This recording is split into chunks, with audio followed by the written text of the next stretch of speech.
If your AI resume only has a basic ChatGPT clone, a simple text summarizer, or an image generator built by following YouTube tutorial, then there is a high chance recruiters will skip your resume in under 10 seconds.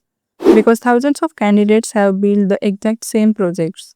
And आज के time में recruiter certificates या experience से ज़्यादा ये देखते हैं कि क्या आप रियल बिजनेस प्रॉब्लम सॉल्व कर सकते हो एंड वही डिफरेंस आपको बाकी कैंडिडेट से अलग बनाता है. So in this video, I will show you 5 AI projects from beginner friendly to industry level that instantly make recruiters think this candidate can build real products. And make sure you stay till the end because the last project is something AI startups are actively looking for in 2026. So सबसे पहला project है rack chatbot for PDFs. Companies के पास manuals, policies, research papers और documentations होती है. उन documents में information ढूंढना काफ़ी टाइम कंज्यूमिंग होता है एंड इस प्रॉब्लम को सॉल्व करता है रैक चैटबॉट. ये एक स्मार्ट AI सिस्टम होता है जो PDF अपलोड होने के बाद डॉक्यूमेंट्स को समझकर रिलेवेंट आंसर देता है. इस प्रोजेक्ट में एम्बेडिंग्स, रिट्रीवल, वेक्टर सर्च और LLM का यूज़ होता है. मतलब पहले डॉक्यूमेंट्स को चंक्स में डिवाइड किया जाता है, फिर उन्हें वेक्टर्स में कन्वर्ट करके स्टोर किया जाता है और जब यूज़र क्वेश्चन पूछता है तो सिस्टम सबसे रिलेवेंट कंटेंट ढूंढकर आंसर देता है. अब अगर टेक स्टैक की बात करें तो इस प्रोजेक्ट के लिए हम पाइथन, LangChain, OpenAI या Gemini API, फाइस या क्रोमा, PyPDF 2 या Pymo PDF एंड स्ट्रीमलिट या ग्रेडियो यूज़ कर सकते हैं. ये प्रोजेक्ट शो करता है कि आप मॉडर्न AI वर्कफ्लोज और रिट्रीवल सिस्टम्स प्रैक्टिकली बिल्ड कर सकते हो. नाउ दूसरा प्रोजेक्ट है कस्टमर सपोर्ट AI असिस्टेंट. बहुत सी companies repetitive customer queries handle करने के लिए AI असिस्टेंट्स यूज़ करती है. आप भी ऐसे असिस्टेंट बना सकते हो जो FAQs का आंसर दे, कंपनी डॉक्यूमेंटेशन सर्च करे और कस्टमर को इंस्टेंटली हेल्प करे. इस प्रोजेक्ट में LLM, knowledge retrieval, conversation flow and automated response generation use होता है. अब बात करते हैं टेक स्टैक की. इस प्रोजेक्ट को हम पाइथन या जावास्क्रिप्ट के साथ बिल्ड कर सकते हैं. देन LangChain, OpenAI API या Gemini API, क्रोमा या पिंकोन, फास्ट API या Node.js, रिएक्ट या स्ट्रीमलिट यूज कर सकते हैं. नाउ नेक्स्ट प्रोजेक्ट है AI resume analyser. Resume screening हर कंपनी का इंपॉर्टेंट प्रोसेस होता है, लेकिन हर रेज्यूमे मैन्युअली रीड करना टाइम कंज्यूमिंग हो सकता है एंड इसी प्रॉब्लम को सॉल्व करता है AI रेज्यूमे एनालाइजर.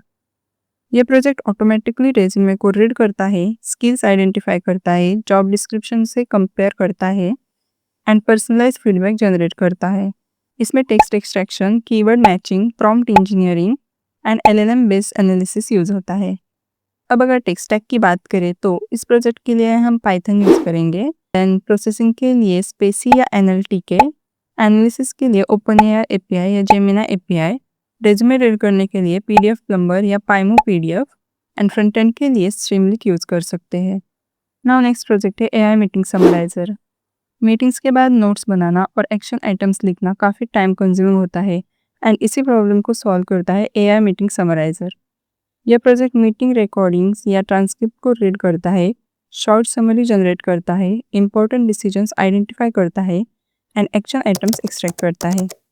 मीन्स पूरी मीटिंग का स्मार्ट वर्जन आपको कुछ सेकंड्स में मिल जाता है.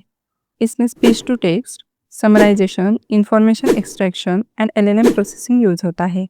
अब टेक स्टैक की बात करें तो हम पाइथन यूज़ करेंगे. ट्रांसक्रिप्ट के लिए विस्पर या किसी स्पीच टू टेक्स्ट API का यूज़ कर सकते हैं. समरी जनरेट करने के लिए OpenAI API या Gemini API, टेक्स्ट प्रोसेसिंग के लिए स्पेसी और फ्रंट एंड के लिए स्ट्रीमलिट या फ्लास्क यूज़ कर सकते हैं. ये प्रोजेक्ट स्टूडेंट्स, टीम्स, फ्रीलांसर्स या रिमोट वर्कर्स सबके लिए यूजफुल है एंड इस प्रोजेक्ट को इंटरव्यू में एक्सप्लेन करना काफ़ी ईजी है. नाउ अब आता है सबसे advanced project which is multi agent AI workflow. इस प्रोजेक्ट में एक ही AI मॉडल सब कुछ नहीं करता, बल्कि मल्टीपल AI एजेंट्स मिलकर काम करते हैं. एक एजेंट रिसर्च करता है, दूसरा प्लानिंग, तीसरा राइटिंग एंड चौथा रिव्यू का एनालिसिस. मीन्स पूरा वर्कफ्लो टीम की तरह ऑपरेट होता है, जहाँ हर एजेंट का अपना रोल होता है. इस प्रोजेक्ट में task routing, tool calling, planning, memory and coordinated AI workflows use होते हैं. अब अगर टेक स्टैक की बात करें तो हम इस प्रोजेक्ट के लिए पाइथन यूज करेंगे.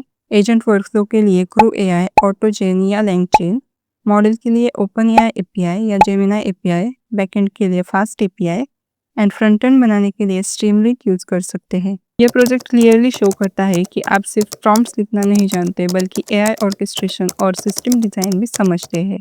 अगर इसे प्रॉपरली बिल्ड और एक्सप्लेन किया तो ये आपके पोर्टफोलियो का हाईलाइट बन सकता है। अब एक इम्पॉर्टेंट बात, सिर्फ प्रोजेक्ट बनाना इनफ नहीं है, उसे प्रॉपरली प्रेजेंट करना भी उतना इम्पॉर्टेंट है। हर प्रोजेक्ट के लिए ये चीज़ें क्लियरली देखनी चाहिए।